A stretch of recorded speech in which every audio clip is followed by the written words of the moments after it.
Colorado Rockies aren't just bad, they're historically unwatchable. They opened the season with a 9-50 record, the worst start in MLB history. 4 separate 8-game losing streaks, just 2 instances of back-to-back wins. Before June, they hadn't won a series since last September. They're on pace for 133 losses, a 29-win season. Their run differential already negative 182 and projected to fall below negative 500. For comparison, last year's White Sox were ridiculed for finishing at negative 306. This is worse, much worse. They have scored the least runs in the league while allowing the most runs in the league. As a team, they've produced negative 3.5 WAR. That's not just below average, that's below replacement level. They play in one of baseball's most unique and potentially advantageous ballparks, and yet they spent decades failing to turn that edge into wins. They don't draft well, they don't trade well, they rarely develop talent, they don't even use data. Former players have shared their nightmares with the way the team is run. They swap out players, fire managers, switch GMs, but clearly there's a bigger problem. They expect something to change, but the results haven't. Neither has the man at the top, Dick Monfort. So in this video, I will dive deep to expose how the Rockies have failed, what they should do to build their team to fit their home ballpark, and who is behind this disaster. Also, most of you watching this are not subscribed, so if you enjoy the video, I would greatly appreciate it, and it's the best way to support the channel. If there was one team that needed the power of data the most, it would probably be the Colorado Rockies. They play in a park that's the biggest outlier in the league, Coors Field. Because of the altitude and park dimensions, players often perform much differently there than anywhere else in the league. Park factor is a stat that tells us how the park affects the playing environment in a given stadium, a higher number meaning a more hitter-friendly park, and a lower number meaning a more pitcher-friendly park. Coors Field has a park factor of 111, which is 6 points higher than second-place Fenway Park at 105. That 6-point difference is the same difference from second-place Fenway Park and 19th place Wright Field. Coors Field is hitter-friendly for multiple reasons. One, the huge outfield allows a larger proportion of batted balls to get down for singles, and it also increases the chances of a triple. The altitude and thinner air allow fly balls to travel farther, leading to players hitting more home runs there than they would in a neutral environment, even with the wall being farther from home plate. The last big piece of it is that pitchers get less movement on their pitches. It's a hitter's paradise. Most of you probably know this already. The only way to not take advantage of this opportunity as a hitter would be to strike out. If you strike out, you're not going to get the increased chance at a single, the ball won't roll to the wall for a triple, and it certainly won't take advantage of the increased home run rate. You just gotta put the ball in play. The Rockies hitters as a team this year, though, have the highest strikeout rate in the league. Let me say that again. The Rockies hitters have the highest strikeout rate in the league. All you have to do is put the ball in play, and you'll get to reap the benefits of this beautiful Coors effect. And that is not happening. I don't really blame the players. The team is full of power-oriented, hard-swinging hitters that are going to strike out a little more than usual. That approach is fine for modern baseball, but in Coors Field, those players don't excel, and this team is full of them. Jordan Beck, Ezekiel Tovar, Hunter Goodman, Ryan McMahon, Michael Toglia. Most of their primary starting lineup are power hitters that are prone to striking out. I don't expect these guys to turn into contact hitters just because they play for the Rockies. The blame goes on to the people that are building this team. If you look at the numbers, it's clear and obvious that you want an offense that puts the ball in play a lot, not power hitters. The Rockies clearly have not gotten this memo though. On defense, the best way to minimize this effect for opposing hitters is to have rangy outfielders. Infielders too, but outfielders mainly. The outfield is huge. It doesn't take a genius to see why having 3 outfielders with above average range would be a smart idea. This would cut down on the abundance of singles given up and also hold those triples to doubles more often than the visiting team's outfield does. In the StatCast era, the Rockies have had the second least rangiest outfield in the league according to outs above average, 29th place. They have a negative 91 outs above average, only better than the Giants, who have negative 99. The third worst is the Tigers, who sit at negative 67. Pretty huge difference. These two traits, hit tool and outfield range, are just the 2 most obvious ones that come to mind when building a team for Coors Field. Somehow the Rockies have managed to not only ignore this, but actively be one of the worst teams in the league in these categories. And it doesn't seem to be changing anytime soon. You can see this in their latest first-round picks, one of the most valuable assets a franchise has to build their team. In 2024, they took Charlie Condon, a power-hitting corner outfielder that projects to be a below-average defender with below-average range. I give them a slight pass on this one, as Condon was a freak hitter in college, but only a slight pass because JJ Weatherholt was on the board, an athletic shortstop who is actually walking more than striking out at the AA level. He's a guy with a better hit tool and a much better defensive profile, in my opinion, a better fit for Coors Field. In 2022, they selected both Sterling Thompson and Jordan Beck, two outfielders. Beck was certainly a power over hit prospect, but was scouted to be an above average corner outfielder, though the Rockies have failed to develop that outfield defense as he grades out as below average so far this season. Thompson projected to be a below average outfielder with an average hit tool. He has yet to debut in the majors. These two were actually their second and third first rounders. They used their first to select Gabriel Hughes, a right-handed pitcher, at 10th overall. They passed on Justin Crawford, Jet Williams, and Zach Neto, three athletic players with very good hit tools that would all be a great fit in the Rockies' home park.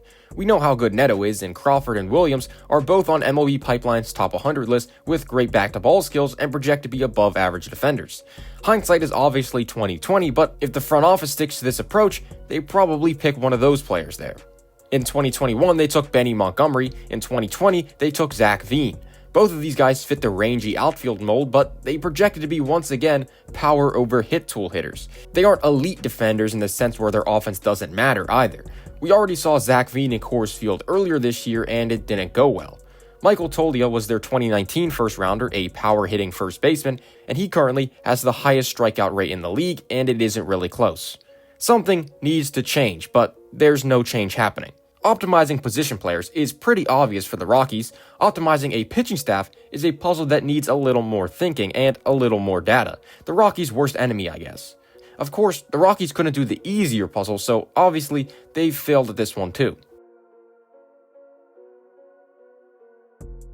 Pitching in Coors Field, as you might expect, is a nightmare. As a result, the Rockies have not had many notable pitchers over the years. They don't even have a pitcher with at least 20 career F-WAR in franchise history, with Ubaldo Jimenez being the closest one at 18.7. Quite frankly, building up a successful starting pitching rotation in this environment is extremely hard.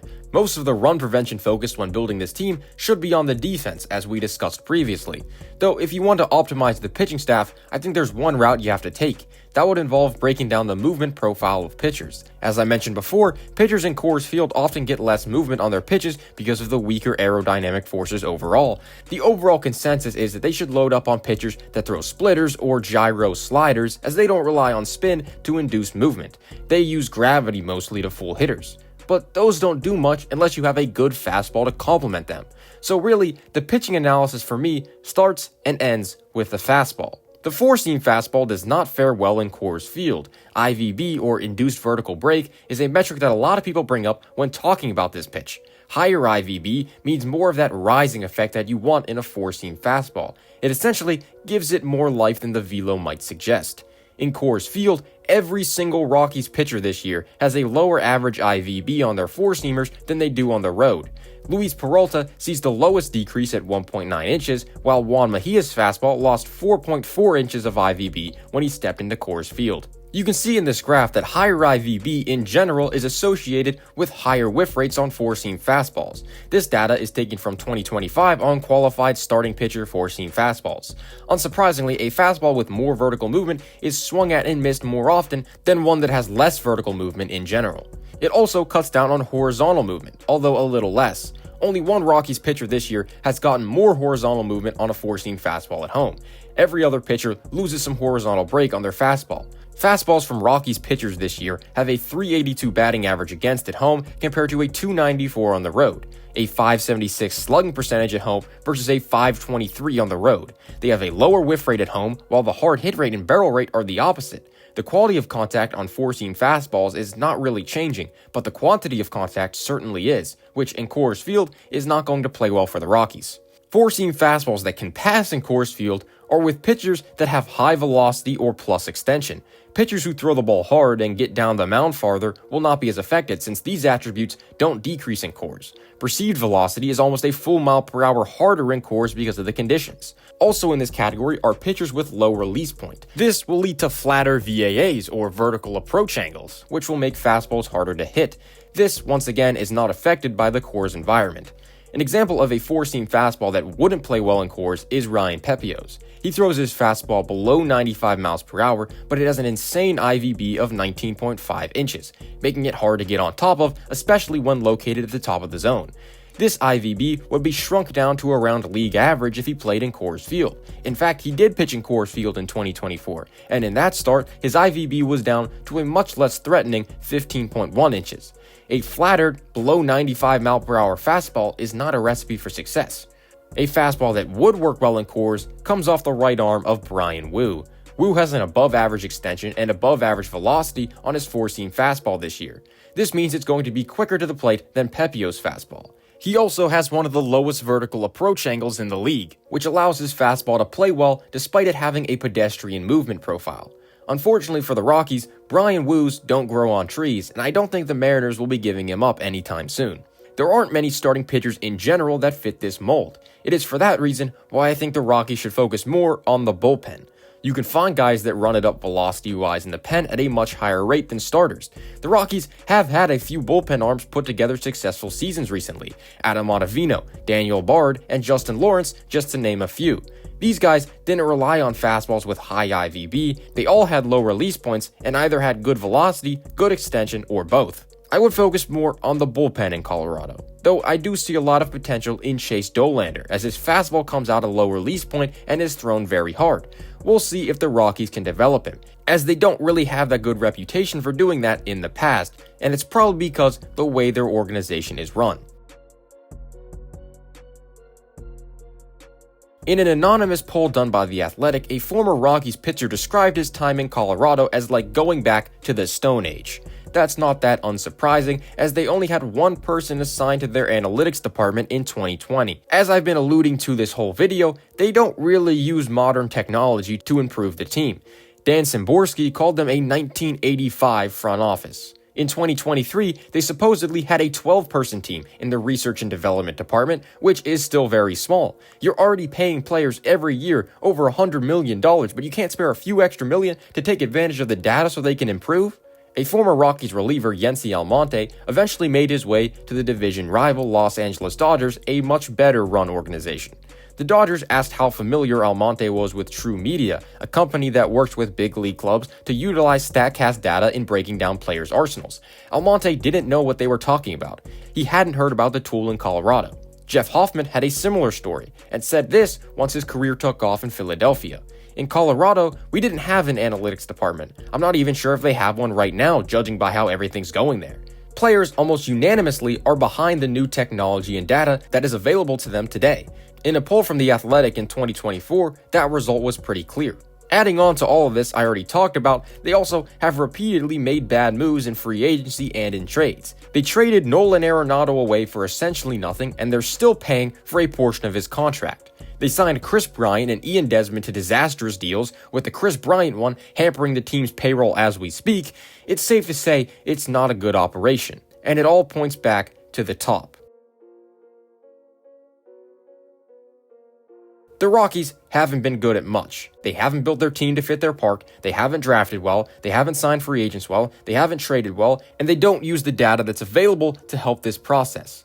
This obviously can't be blamed fully on the players. In fact, almost no blame is on the players. They're trying their best to win games, perform well, and ultimately get a good contract. So we go up from the players to the managers. Bud Black was recently fired after a long and mostly unsuccessful tenure with the team, though he wasn't given much to work with, which leads us to the general manager and other leadership positions in the front office. Despite their losing ways, the Rockies have only had 4 general managers in franchise history. None of them have had a winning record, none of them have obviously built a World Series winning team, and yet they all still had pretty long tenures. Is it the GM's fault? Maybe I put a little more blame on them, as they do have a pretty big say in the team building process. The fact that this franchise has had just 4 GMs shows its inability to change, ultimately leading us up to the root of all this, the owner, Dick Monfort. He's not really offering up an explanation for any of this, however. Even fellow hated owner of the Pirates, Bob Nutting, has given interviews, especially after manager Derek Shelton was fired. Monfort, though, has yet to show his face after this disastrous start to the season and only offered a press release after the firing of Bud Black. It's not a good sign when Bob Nutting is looked at as the better alternative. Monfort made a quote before the season saying, "The infield, quite honestly, and if you like defense, and I like defense, will be the best defense maybe in the history of the game," which was both outrageous at the time and now. This is probably one of my favorite quotes from him, which came before the 2020 season. "I interpolated 07, 08, and 09. I had an analytical staff go through and interpolate those numbers, and so in 2020, we'll win 94 games and lose 68.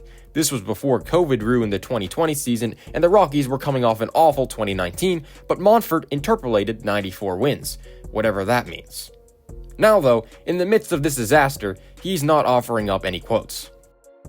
The Colorado Rockies aren't just bad, they're basically an instruction manual on how not to run a professional sports franchise. They're in possession of the biggest built-in home field advantage in Major League Baseball, and yet they spent decades ignoring everything that could turn that edge into wins. No analytics, no adaptability, no accountability. It's like trying to solve a modern puzzle with Stone Age tools while you're blindfolded.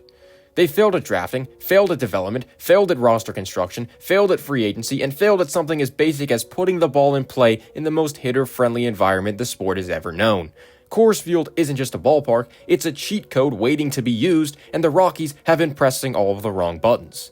You can swap out the manager, shuffle the players, change the GM, but if the rot starts at the root, none of that matters. Dick Monfort isn't running a baseball team, he's running a business that solely runs on nostalgia and mediocrity.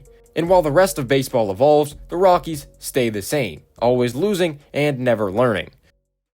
Thank you for watching, subscribe if you enjoyed, and I will see you next time. Goodbye.